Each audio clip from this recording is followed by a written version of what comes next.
everybody, JC here with another T&I toy review. And for today's review, we're going to be taking a look at the brand new release DC Comics Multiverse 6-inch Batman vs. Superman Dawn of Justice Aquaman movie figure from Mattel. Now this figure comes packaged in the same style of packaging we've seen with all the Multiverse figures. You've got the red box with the black highlights. Up at the very top you have a Batman vs. Superman logo since this is a movie figure.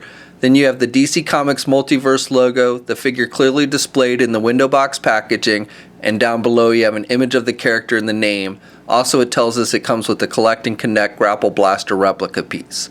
On the side of the packaging we have another image of the character and a brief description for the Batman vs. Superman movie. And then on the back of the packaging we have a description for the Multiverse line up top.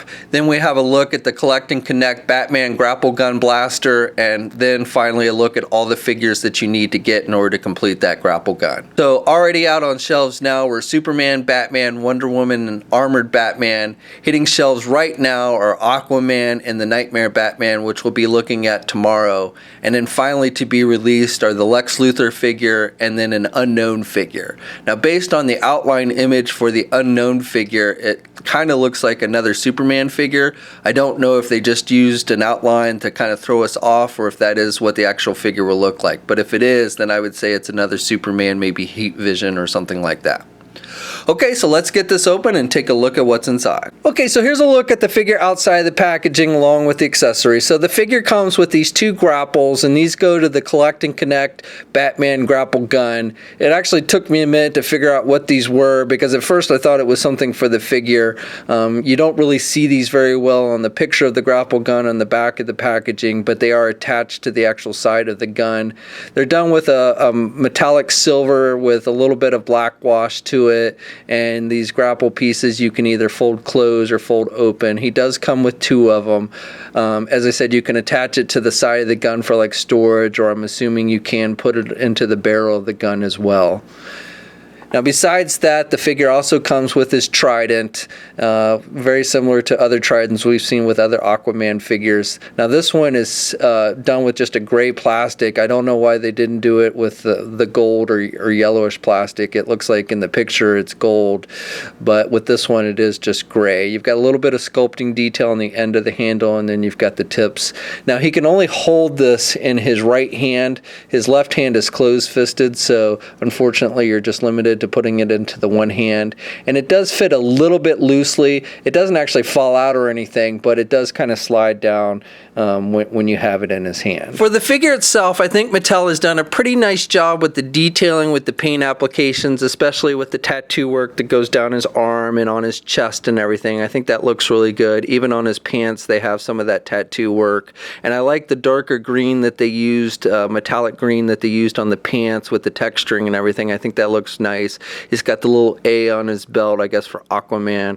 He's got the nice detail on the armor pieces, the gold armor pieces on his feet and up here on his chest and arm and everything. Now this harness piece around his chest is actually a separate piece from the figure, which is done with that more kind of rubber type material. Same with this little piece that hangs off his belt and in this big shoulder pad.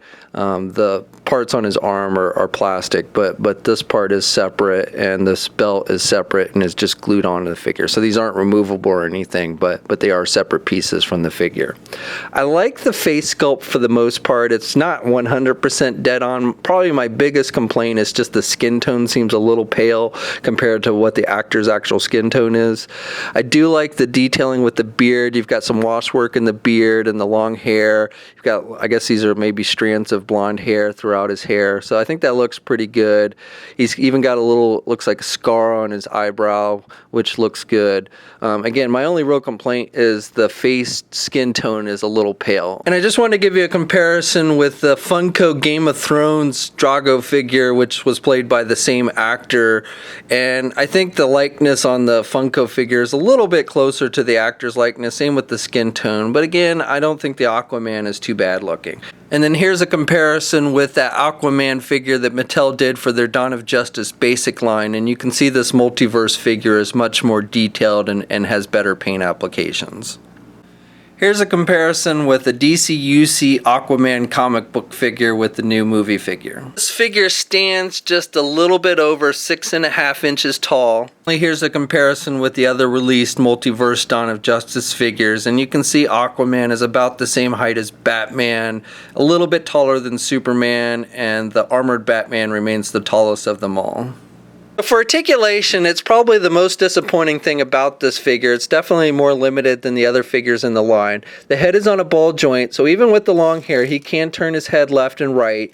You do have to kind of lift that hair, which is made with a kind of rubber material over his shoulder, but again, he can turn left and right. Really has no up or down movement with the head. Arms are attached with your standard ball hinge joint at the shoulder, so he can get both arms out good, but this arm with the shoulder pad, he really doesn't have very good rotation. Just do it forward and back a bit.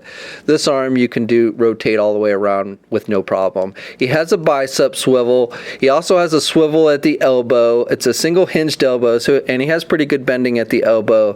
And then he's got swivels at the wrist, but no hinges on the hands. Now, where the figure is most disappointing is at the midsection. There's no ab crunch, and there's not even a waist swivel. He has those standard side hinge joints for the legs, so he can do the splits pretty good, and you can get the leg forward pretty good, and you can do the leg back. He has a thigh swivel that's right above the knee, and he's got a single hinged knee, so he can bend his knee about that much. And then he's got hinges on the feet, so he's got up and down movement with the feet, but there's no rotation and there's no ankle pivot, and then no peg holes on the bottom of his feet. Okay, so that's my review. Overall, I think this is a pretty decent figure. I like the detailing with the tattoo work, with the paint applications and the sculpting on the armor. The face sculpt's not 100%, but I don't think it's bad.